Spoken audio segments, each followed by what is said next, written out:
Hujan lebat yang mengguyur sejumlah wilayah di Aceh dalam sepekan terakhir menyebabkan perbukitan di Desa Paya Pentir, Kecamatan Banda Sakti, Kota Lok Sumawe longsor. Sebuah rumah nyaris tertimbun longsor akibat hujan yang mengguyur wilayah itu. Beruntung tidak ada korban jiwa dalam peristiwa tanah longsor ini. Pemilik rumah langsung menyelamatkan diri saat mendengarkan adanya suara gemuruh dari arah belakang rumah mereka.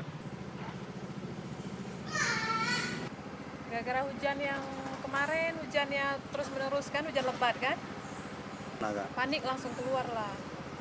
Meski tidak mengalami kerusakan parah, namun satu kandang lembu miliknya rusak parah tertimbun bongkahan tanah. Dari Lok Sumawe, Hidayatullah melaporkan Aceh Video.